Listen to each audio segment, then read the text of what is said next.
that we should be pluralists when it comes to environmental ethics. And what pluralism is committed to is the view that there are certain sources of value that are not derived from, that are independent from human interests or human welfare. So I'm going to try to motivate a certain kind of pluralism. I just realized I should have brought a belt today. This will be a constant source of distraction. All right, so I thought it would be nice to begin with a utilitarian approach to climate ethics. A utilitarian approach says, roughly, a certain kind of utilitarianism says that all that matters is impersonal human happiness, making people as happy as possible, promoting as much human welfare as possible. And there are quite a few philosophers who are drawn to a utilitarian approach to climate ethics. Why? Well, it seems like there's two pros to recommend a utilitarian approach. Firstly, it captures the intuition that many people have that the interests of all human beings matter, not just our friends and fellow citizens, but all of humanity. And secondly, if you're a utilitarian, then it also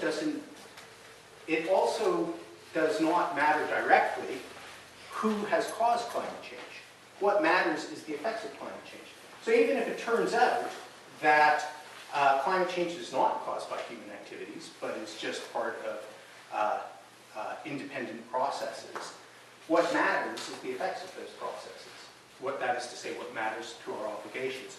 So on a utilitarian approach, many of the vexed disputes in climate science, they matter, but they don't matter as much. Now, I want to discuss one particular variety of utilitarian climate ethics, which has created quite a stir. And these are the views that are associated with Bjorn Lomborg. And Lomborg, I'm not sure if Lomborg is a utilitarian, but his views are can readily be assimilated to a utilitarian approach. So here's Lomborg's view, and I put it this way by saying, it's the world's poor, stupid. There's nothing special about climate issues. That's not Lomborg's phrase, but I think it kind of captures the pugnacious character of Lomborg's critique.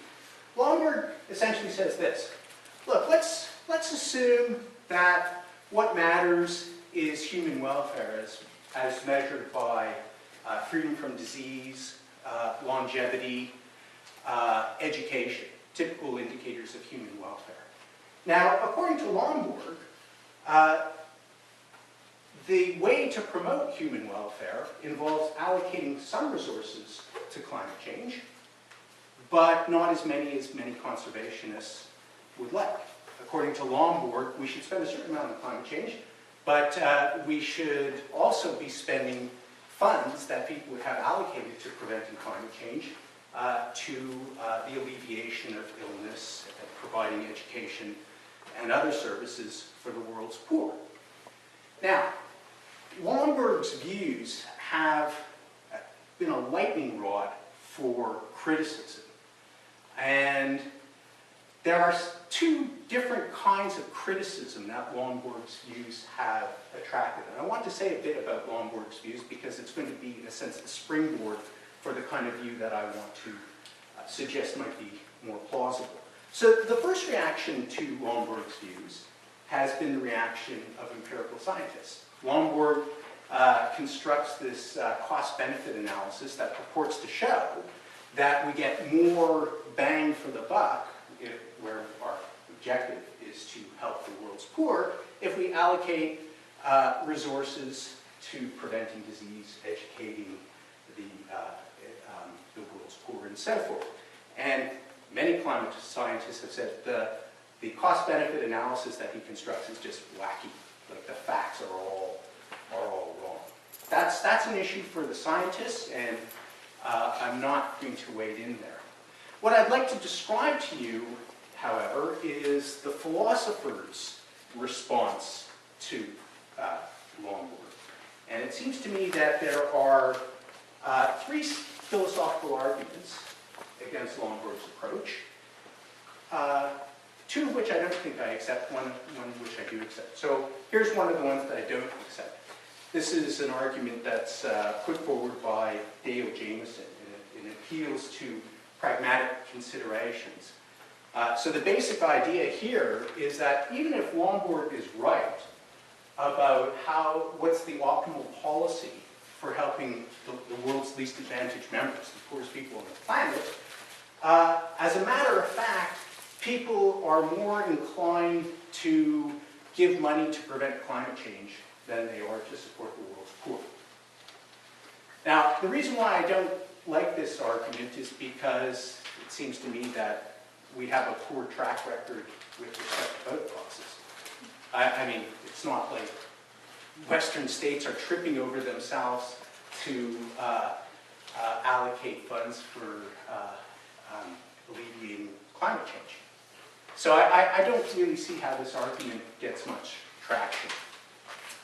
The second argument, which I do think is good and which I'm going to return to, claims that there is a problem with a cost-benefit analysis approach. And the problem is that the values that enter into our assumptions about costs and benefits are essentially contested. That's to say there's no agreement. Not only is there a disagreement about the relevant scientific facts, but I think that there's a fair bit of disagreement about what is valuable and what ought to be protected. And I don't think that we should assume that all that is valuable is human welfare. So I'm going to say a bit more about that approach in a moment. But first, I'd like to set the stage, I suppose, for developing my proposal by explaining why I don't accept another argument, third argument, that has been advanced against Lomborg. And this is the argument which appeals to a moral principle, and the principle holds that harming people is much worse than failing to aid them. And the basic idea is this. It's claimed that the worst thing that we can do to people is to harm them. It's worse to harm people. It's much worse to harm people than to simply fail to help them. And so here I'm just going to take you through the argument at the top of page 2, and I think that's probably the easiest way to follow it. So the first part of the argument says the moral duty not to harm people is much weightier than the moral duty to help people. We should be a lot more concerned when we harm people. The second premise in the argument is that wealthy countries have not caused global poverty and the harms flowing from it, disease, ignorance, and hunger, and so forth. Third premise is that wealthy countries have caused climate change, and therefore the moral duty to mitigate the effects of human-caused climate change is much weightier than the moral duty to help the world's poor. So the basic idea here is that a cost-benefit analysis approach like Lomborg's is mistaken because Lomborg assumes that we really should care about the world's poor, per se. Right? Lomborg's assumption is that, climate change in and of itself is not that important. What we should really care about is the impact of our policies, including our policies vis-a-vis the climate, in terms of their consequences for the planet's least well-off members. And this argument attempts to block that assumption by saying no. What matters, what should matter to us morally speaking, is that we're causally responsible for changing the climate. We're causally responsible for the ill effects that have resulted from climate change in the world's least well-off citizens. But we're not causally responsible for the fact that they might get sick and die from this or that disease, or that they lack in education, or that their lifespan is artificially, I should say artificially, but that their lifespan is shorter in relation to our lifespan, and so forth. Now, although there are philosophers who accept this principle, I suppose my view is that it's it's a fairly implausible principle. And here I can simply argue by appealing to your reactions to other examples that are relevantly similar. So here's a way to crystallize your intuitions. I mean, suppose that a plague arises from a random bacterial mutation that will kill 1 billion people unless they're each given a $50 vaccine. So the cost of preventing 1 billion deaths is, 1 billion deaths is $50 billion. Now, the assumption here is that we in Canada are not causally responsible in any way, shape, or form for this mutation and for the resulting harms. Now, also suppose that by spending $50 billion to prevent climate change, we could save the lives of 100 million people.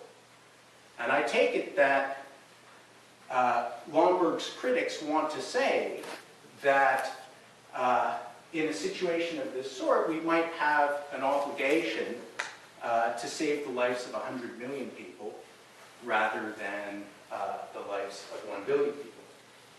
And that just seems implausible to me.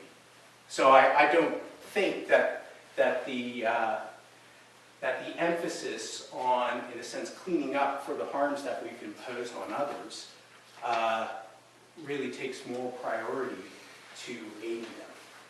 But there's fierce disagreement about this principle. I should point out another potential liability of this particular criticism of Lomborg. So the argument claims that is to say the criticism of Lomborg, claims that wealthy countries have not caused global poverty and the harms flowing from it, like disease and hunger and so forth. That's what I've called premise B. I think there are many philosophers who would take issue with that claim.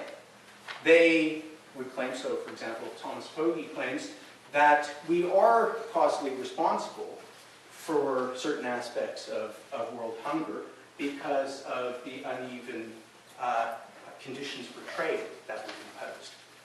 And if you accept that claim, that we're not only causally responsible for climate change, let's just assume that because Lomborg's critics assume that, but we're also causally responsible for global poverty because of the uneven terms of trade that the West has created, then that actually breathes life into Lomborg's argument, because Lomborg should say, okay, well, we now have two equally compelling obligations. One to alleviate climate change and the consequences that flow from it, and another obligation to alleviate the effects of uneven global trade. We've harmed the world's poor in two ways. How should we discharge or manage those obligations? Well, Lomborg presumably would say by doing the relevant cost-benefit analysis, trying to get as much buck for our money as we can. So perhaps we should spend some money on alleviating climate change, and we should spend other funds trying to provide education for people, alleviate disease, and so forth. Okay. Now,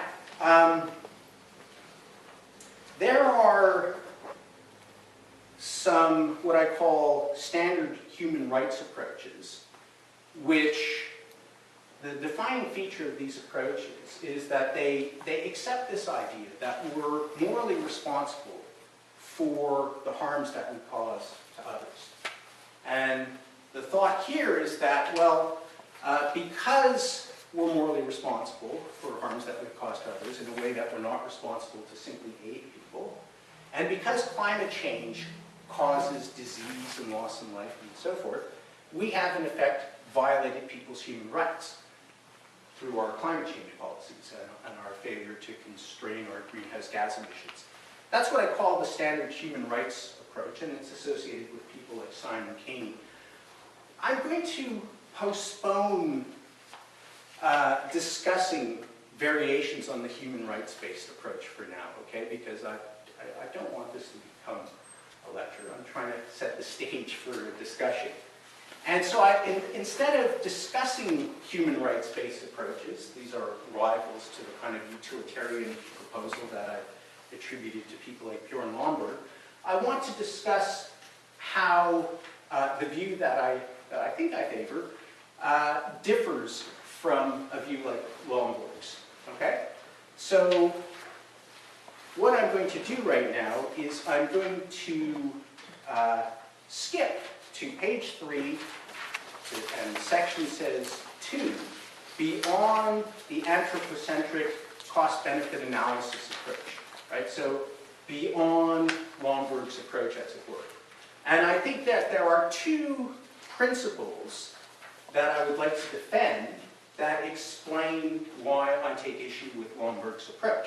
The first is a decision principle, which says that we should be cautious when we make important choices under certain kinds of conditions that I'll describe. And this cautionary principle conflicts with the kind of cost-benefit analysis that Lomborg recommends. And the second principle is that I'm going to argue for a pluralistic and non-anthropocentric view of what values there are. And because I think that there are a variety of values, some of them comprise human welfare, but some of them are radically non-anthropocentric, I think that any exercise in cost-benefit analysis is at risk of failing to accommodate what is actually valuable. Okay? So just to make sure that we're on the same page, I'm trying to present an alternative to an approach like Bjorn Lomborg's, which suggests that we should evaluate our climate change policies simply according to whether those policies alleviate the most human misery possible. And since for Lomborg, alleviating human misery is the goal of all policies, according to Lomborg, there's no special significance that attaches to climate change issues. We should allocate our resources in a way that balances our commitment to alleviating the harms that flow from greenhouse gas emissions and climate change against the resources that we spend on educating the poor, providing medication for the poor, and so forth. Okay, so that's where we're at. Now let me pause before I take the next step to see if you have any questions. Or is this totally opaque, or yes? I guess one question I have is, when you say the cautionary principle, is that interchangeable with the precautionary principle? Well, I'll tell you what, since I've not characterized the cautionary principle yet, I'll characterize it in a moment, and you'll tell me whether it's just another way of referring to the precautionary principle. Okay? But so before I turn to the cautionary principle and I turn to pluralism about values, I thought I would just pause to make sure that we're on the same page. That is to say, you understand more or less what Lomborg's approach is, and you can see why philosophers have become quite upset with Lomborg. He's not attentive enough to the climate change issue and climate ethics. Yeah, what? Just a question about, so you grouped off the empirical objections Yes. to Lomborg's cost-benefit analysis, and I just wanted to clarify what sorts of objections that would include. So it would include disputes about particular claims about the effect of a certain CO2 level on ocean levels, and particular claims like that. Yeah. What about a claim to the effect that climate change is, for all intents and purposes, permanent change to the world that stands to harm an indefinite number of people in the future?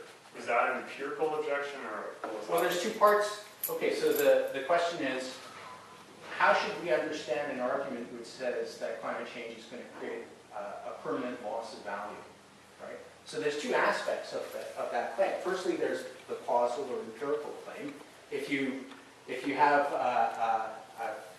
policies that are causally responsible for raising the world's temperature by 6 degrees, those policies have certain effects, and there are certainly disputes about what those effects are, and many climate scientists have said that Lomborg's assumptions about what those effects are wacky.